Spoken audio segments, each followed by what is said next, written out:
He is my bestie, and there is nothing you can do about it.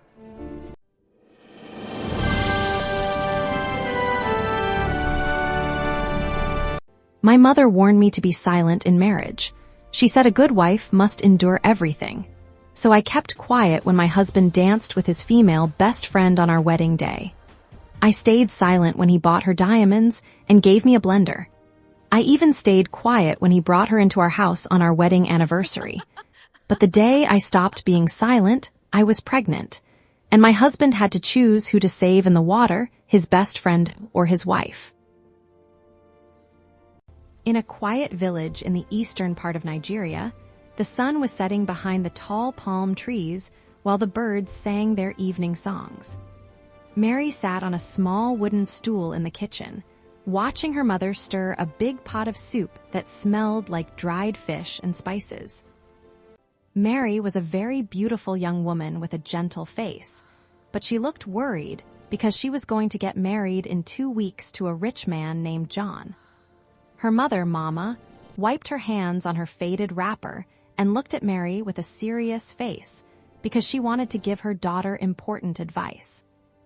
Mama told Mary that a good wife must always be silent and soft like water because men do not like women who talk too much or complain. She explained that marriage is not always sweet like honey, and sometimes a woman must close her eyes to many painful things just to keep her home together. Mary listened carefully, nodding her head slowly, even though her heart was beating fast with fear about the future. She had met John only a few times, and although he was handsome and wealthy, his eyes always looked cold when he looked at her. Mama held Mary's hands and told her that her patience would be her greatest weapon against any trouble that might come her way in the city. Mary promised her mother that she would be a good wife who endures everything, not knowing that this advice would soon cause her great suffering.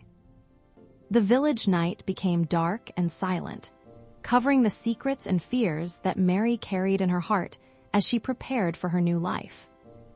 The wedding day was bright and sunny, and the reception hall in Lagos was decorated with expensive white and gold fabrics that glittered under the lights. Mary wore a beautiful white wedding gown that flowed like a river, but her face did not show the happiness of a new bride. The music was loud and cheerful, playing popular Nigerian Afrobeats, but John was not standing by her side to dance with her. Instead of holding his new wife, John was on the dance floor laughing loudly with a woman named Sarah. Sarah was John's best friend from university, and she was wearing a very tight and flashy lace dress that showed off her figure. The guests began to whisper among themselves because John and Sarah were dancing too close to each other, while Mary sat alone at the high table looking at her hands. Mary felt a lump in her throat as she watched John spin Sarah around, wiping sweat from Sarah's forehead with his own handkerchief. When the MC announced that it was time for the couple to cut the cake, John walked back to Mary with a frown on his face as if she was annoying him. Sarah followed him closely, fixing his agbada and smiling a wicked smile at Mary, making Mary feel very small and unimportant. Mary picked up the knife with a shaking hand, realizing that on her very first day as a wife, she was already the second woman in her husband's life. Mary moved into John's big mansion in a rich area of Lagos, but the house felt cold and empty like a museum instead of a home.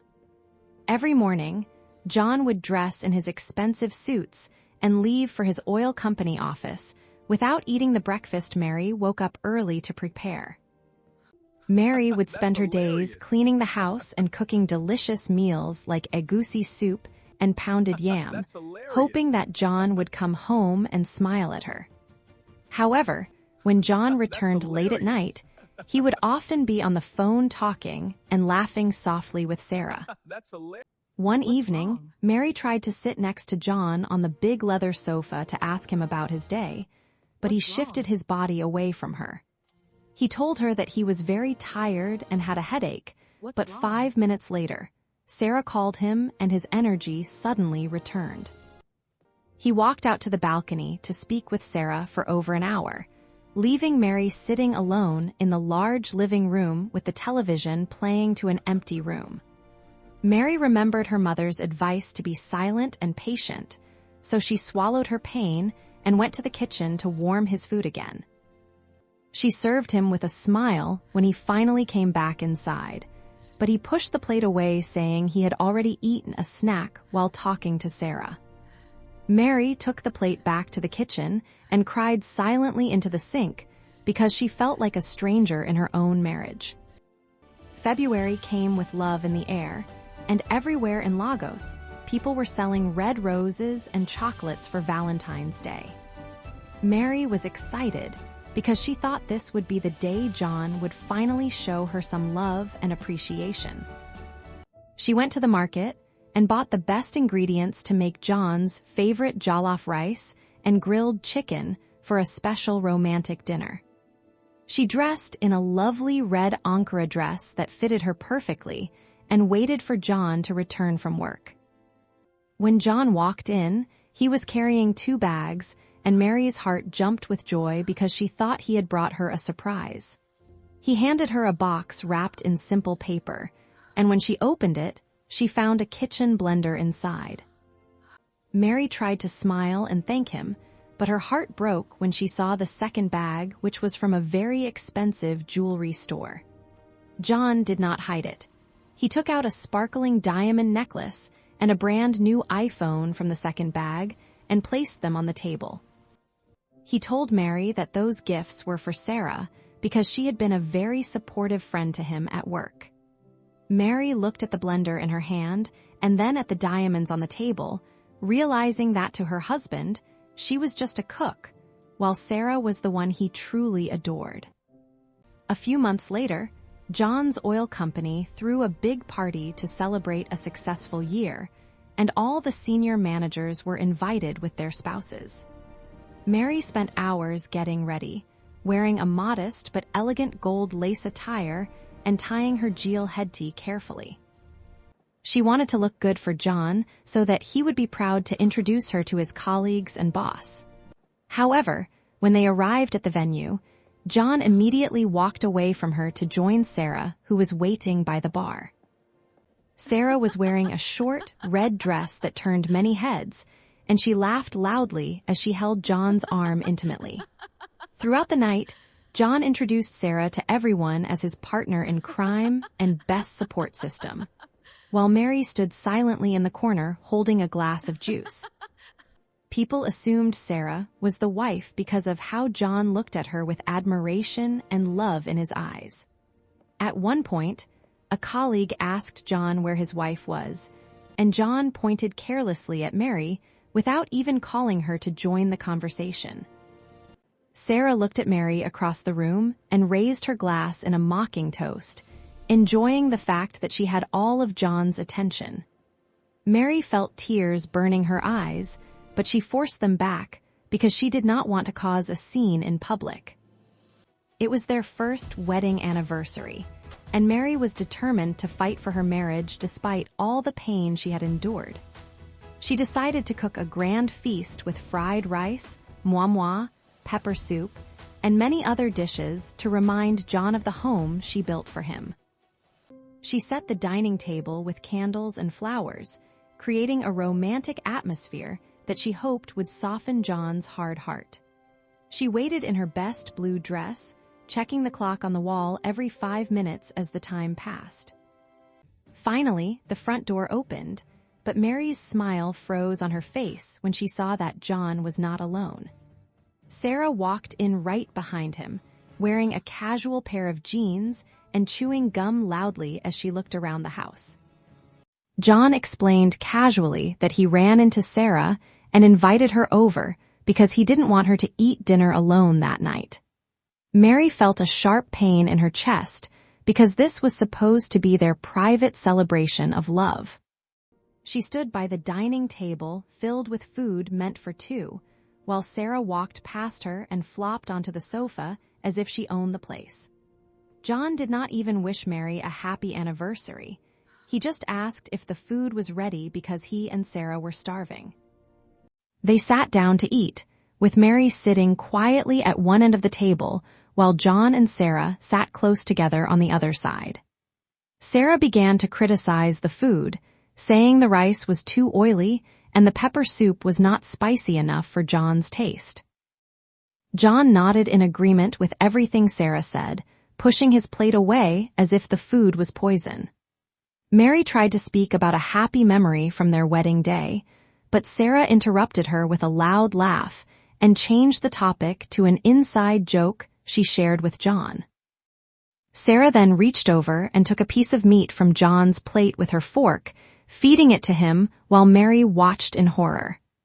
John opened his mouth and ate it, smiling at Sarah in a way he had never smiled at Mary. Mary felt invisible in her own dining room, watching her husband flirt openly with another woman on their anniversary. The disrespect was so heavy that the air in the room felt thick and suffocating for Mary. Sarah looked at Mary and asked why she was so quiet, adding that a boring wife is the reason men stay late at the office. John laughed at the cruel joke, shattering the last piece of hope Mary had held onto for the night. After dinner, Mary could not hold back her pain anymore, and for the first time, she spoke up with a trembling voice. She asked John why he brought Sarah to their anniversary dinner and why he treated his wife like a stranger. John's face turned red with anger because he was not used to Mary challenging him or raising her voice. He stood up and slammed his hand on the table, shouting that Mary was ungrateful and jealous of his innocent friendship. Sarah stood in the corner with a smirk on her face, pretending to look shocked, but actually enjoying the chaos she had caused. John told Mary that Sarah understood him better than she ever could, and that coming home to Mary was a burden. Mary began to cry, pleading with him to see how much he was hurting her, but her tears only made him more irritated. He grabbed his car keys and told Sarah that they should leave because the atmosphere in the house was too toxic. Mary ran to the door to stop him, holding his arm, but he shook her off roughly. He walked out the door with Sarah following close behind, leaving Mary collapsing on the floor as the sound of his car engine faded away. Mary lay on the cold floor crying until she felt a sudden wave of dizziness and darkness took over her vision. She woke up the next morning feeling very weak and sick, so she decided to visit the hospital because she thought the stress was killing her. The doctor was a kind elderly man who ran some tests and looked at her with a gentle smile. He told Mary that she was not just sick from stress, but she was also 3 weeks pregnant with a child. Mary's hands flew to her stomach in shock, feeling a mix of fear and a tiny spark of joy. She thought that maybe a baby would change everything and make John finally love her and stay at home. She thanked the doctor and left the hospital with a new sense of purpose, believing this was the miracle she needed. She imagined decorating a nursery and seeing John holding their baby, hoping that fatherhood would make him a better man. She rushed home to tell him the news, practicing how she would say it to make him happy. However, when she got home, the house was still empty, and the silence reminded her of the fight they had the night before. Mary picked up her phone to call John, her fingers shaking as she dialed his number to share the big news. The phone rang once, twice, and then it was cut off abruptly, sending her call to voicemail. She tried again, but this time she heard a message saying the number was busy, which meant he had blocked her. She felt a cold shiver run down her spine because she knew Sarah must be the one whispering in his ear to ignore her. She sent text messages telling him it was an emergency and that she had important news, but they remained unread. Days passed, and John did not return home, leaving Mary alone with her pregnancy and her growing anxiety. She learned from the driver that John was staying at a hotel and that Sarah was seen going there every evening. Mary felt helpless and abandoned, realizing that her husband cared so little for her that he wouldn't even answer her calls. She sat in the dark living room, rubbing her flat belly, promising her unborn child that she would fix this somehow.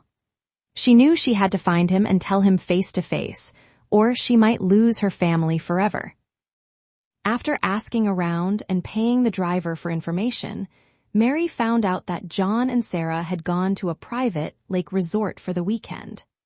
Mary gathered all her courage, dressed in a simple gown, and took a taxi to the resort, determined to fight for her marriage and her baby. When she arrived at the beautiful lake, the sun was shining, and she saw John and Sarah laughing near the water. They were about to get into a small canoe for a romantic boat ride, looking like a happy couple without a care in the world. Mary walked towards them, her heart pounding in her chest like a drum. When John saw her, his face filled with anger, and he asked her how she dared to follow him there and embarrass him.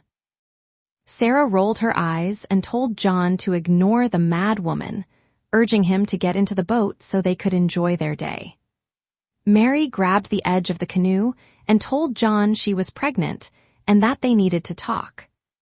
John looked stunned for a second, but Sarah laughed and said Mary was just making up stories to trap him. Confused and angry, John listened to Sarah and pushed the canoe off the dock, with Mary still holding onto the side pleading with him. The movement was sudden and violent, causing the small boat to rock dangerously from side to side.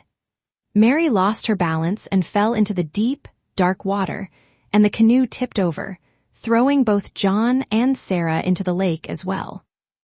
The water was cold and heavy, and Mary struggled to stay afloat because her heavy dress was pulling her down. She screamed for help, waving her hands frantically as the water filled her mouth and nose. John surfaced and looked around, seeing both women struggling in the water. Sarah was screaming his name, even though she was closer to the floating canoe, while Mary was further away and clearly drowning. Without thinking twice, John swam towards Sarah, grabbing her and helping her hold onto the overturned boat. He turned his back on Mary, who watched with fading vision as her husband chose to save his best friend instead of his pregnant wife. Mary's strength gave up, and she sank beneath the surface, darkness swallowing her as her heart shattered completely. Mary woke up in a hospital bed with bright white lights hurting her eyes and a terrible pain in her lower abdomen. She tried to sit up, but a nurse gently pushed her back down, looking at her with eyes full of pity. The doctor walked in slowly, holding a clipboard, and broke the news that Mary had been rescued by a fisherman who saw her floating. However, because she had swallowed too much water and suffered great trauma, she had lost the baby. Mary screamed a sound of pure agony that echoed through the hospital ward, clutching her empty stomach and crying uncontrollably. John was standing at the door of the room, looking down at his shoes with shame written all over his face.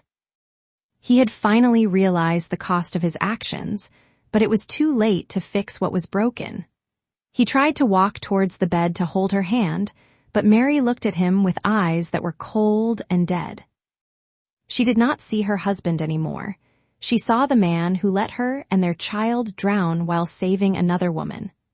The room was filled with the heavy silence of grief, a gap between them that could never be closed. A few days later, Mary was discharged from the hospital, and she returned to the mansion only to pack her bags. John tried to stop her, begging for forgiveness and saying that he had made a terrible mistake. He told her that he had sent Sarah away and that he wanted to start over and be a better husband. But Mary stood tall, looking stronger than she had ever looked before. She told him that the Mary who begged for scraps of love died in that lake along with her baby. She explained that a man who hesitates to save his wife does not deserve to be called a husband. She handed him her wedding ring, placing it on the table where he had once put Sarah's diamond necklace. John fell to his knees and cried, but Mary walked past him without looking back, dragging her suitcase out the door. She called a taxi and left the big house behind, feeling a sense of freedom mixed with her pain. She was no longer a victim. She was a survivor who was choosing herself for the first time. Mary moved into a small apartment in a quiet part of the city and started looking for a job to support herself. It was not easy at first, but she found strength in her freedom and slowly began to rebuild her life piece by piece. She started wearing bright and bold Ankara prints that showed her confidence, and she stopped walking with her head down. She got a job at a busy market managing a fabric shop, and her kindness and intelligence made the business grow very fast. With the money she saved, Mary started a small foundation called the Rainbow Trust to help other women who had lost their babies or suffered in marriage. She wanted to turn her pain into power and ensure that no woman felt as lonely as she did in that hospital bed. Women from all over Lagos came to her meetings to share their stories and find comfort in each other. Mary became a respected leader in her community, known for her wisdom and her warm smile. She realized that she didn't need a rich husband to be happy. She only needed to love and respect herself. Her life was full of purpose and joy, and the shadows of her past slowly faded away. 5 years later, Mary was invited to speak at a big charity gala in a fancy hotel in Lagos. She looked stunning in a magnificent gold outfit, radiating elegance and success as she walked onto the stage. As she finished her speech about resilience and hope, the audience stood up to clap for her. Among the crowd, she saw a man looking at her with sad, regretful eyes. It was John. John looked older and tired. His suit was wrinkled, and he looked like a man who was carrying a heavy burden. He waited for her after the event, hoping to talk to her, perhaps to ask for another chance. When he approached her, he stuttered and told her she looked beautiful, hoping she would smile at him like she used to. Mary looked at him calmly, not with anger, but with the peace of someone who has completely moved on. She thanked him politely, checked her watch, and told him she had to go because she had a busy life now. She walked away towards her car where her friends were waiting, leaving John standing alone in the hallway, realizing that he had thrown away a diamond to play with stones. Mary drove off into the night, smiling, because she knew her story had a happy ending after all.